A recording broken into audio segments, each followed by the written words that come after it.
And I'm going to see if I can destroy this def gun now with an X-Pack or two. Just sneak up on it. It's already smoking, so one X-Pack should do it.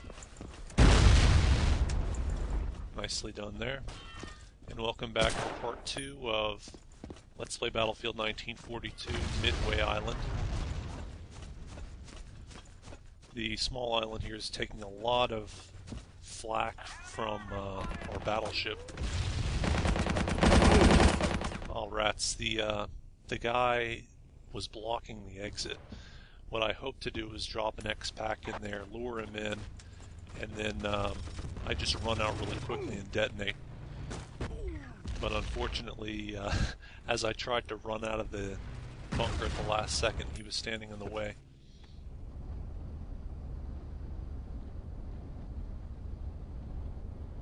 Normally, if you want to guard a concrete bunker, you really ought to set up the X-Pack as quickly as you can. If I'd done that in advance, I may have had a better shot. And if the bunkers are large enough and perhaps the friendly fire is not enabled, you can actually get away with sticking an X-Pack in one of the front corners of a bunker.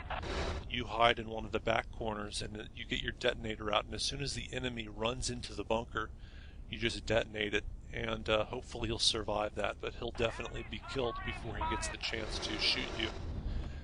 Particularly on maps like Guadalcanal, where the enemy basically has no choice but to go into a particular bunker, and you can guard a flag that way. But if the splash damage is entirely enabled, the blast radius of an X-Pack, I think, will kill you no matter what, even if you're on opposite sides of the bunker. You may find more use for that tactic in one of the longer hut-type structures on some of the other maps. Basically any position where you know the enemy has to rush into, and you can keep an eye on it. Okay, now I should have been within the flag capture radius of this flag already. I think they may have actually modded this somehow to make the flag radius smaller. Yeah, this is definitely smaller than it should be. Okay, I'm assuming what they've done is they've modded on this server to make the flag capture radius smaller to make it more difficult for the planes to capture. The reason why the flag capture radiuses are so large is to make it so that with all the inertia of particularly a battleship, you don't have to slow down all the way to a stop to get your 10 consecutive seconds, or actually your 20 seconds, 10 to neutralize, 10 to capture. So with the battleship I may have actually had some difficulty. And as you can see, the radar function is tripped off by friendly craft as well as hostile. That little spawn point looking icon will also appear if there's even an empty vehicle.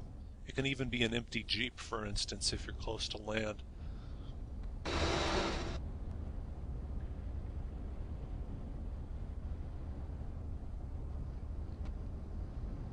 Now, one thing I would like to do on this round, and I'll do as soon as I get the opportunity, is to show you, just for the heck of it, what happens when you board an enemy ship. You can't control the enemy ships. The only enemy ships that you can actually use or steal are the landing craft, and then on Invasion of Philippines you can take the patrol boats. And depending on whether or not you consider the inflatable rafts on Liberation of Con a naval vehicle, you can use those, of course. Requesting a pickup. Looks like I'll have an opportunity coming up in a second to bombard the small island, although there are a lot of friendlies over there. From a great distance, there's not too much chance that you'll actually do something useful, but you can do it just to put the enemy on edge.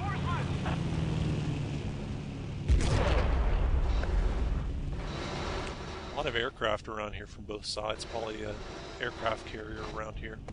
Enemy armor spotted. I need air support.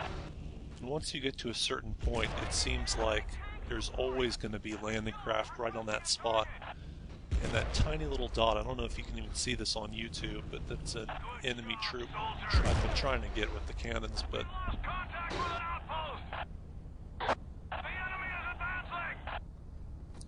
And the northern flag, as you can see, it was turned gray, and it's going to be recaptured by the enemy. Basically, that's always going to happen, and it would take forever for me to drive all the way back up there and try to recapture it.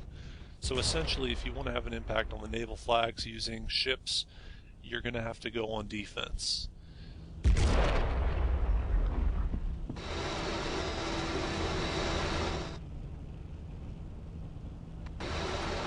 that.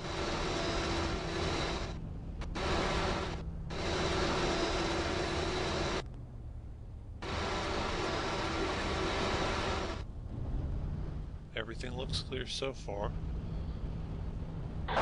Okay, and now in the distance I can see a giant enemy battleship, and I have zero chance of surviving this. It doesn't matter if I pull up alongside it and I start using both sets of cannons. He hasn't even noticed me yet, but there's really no chance of surviving this. They've got way more hit points, and their cannons, even one set of them, is going to be a lot more powerful than my ship. He's been allowing me to pummel him for a surprisingly long period of time. Alright, now he's noticed me, and in one salvo I'm already down to half. And almost down now. Let's see if I can get one more shot off. And I can't even repair the ship. That means it's out of hit points. If I'd been still in the control compartment when it lost all of its hit points, that would have been an instant death for me.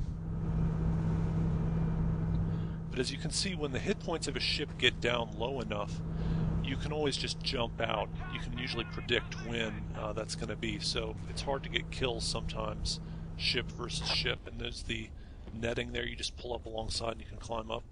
And now I'm on a hostile battleship, and that other blue arrow appears to be a friendly who's also come on board.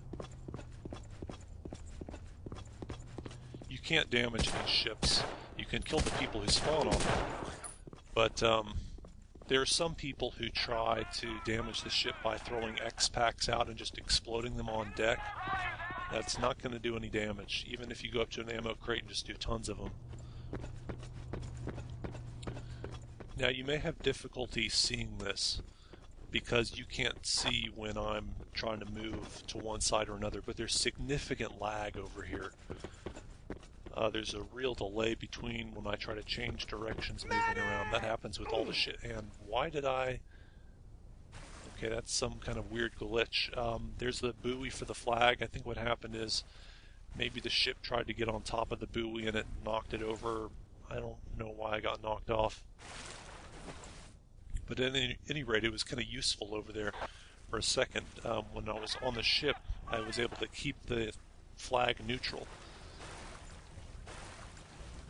So one soldier, if he's kind of clever, and sometimes if you're really a fanatic, you can do it as a swimmer. You can just choose to stay there instead of suiciding, staying within the flag rate. And we actually got the capture, amazingly enough, because there were no troops on the ship, although the hostile ship is right over the capture radius. You have to have soldiers there. Defend our position! We can't hold them! Okay, now they've got a troop probably within the frontal control compartment.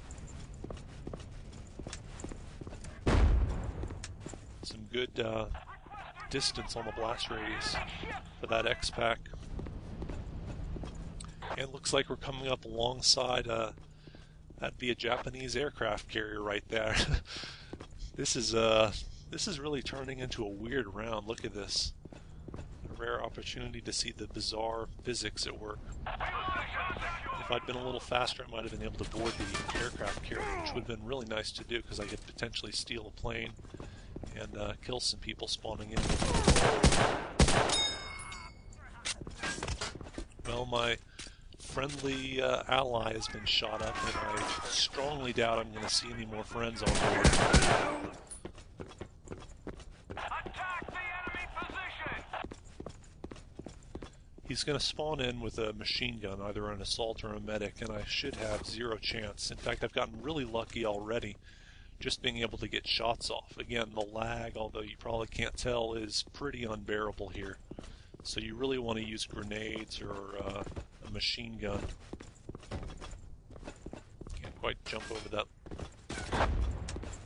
And he came along the other side wisely, so he avoided the X-Pack trap. And I'm down to half health, so I'll just try to get some distance. Maybe that'll... We can't hold them! Alright, that was kind of a bizarre episode in this Let's Play. Alright, back to the island.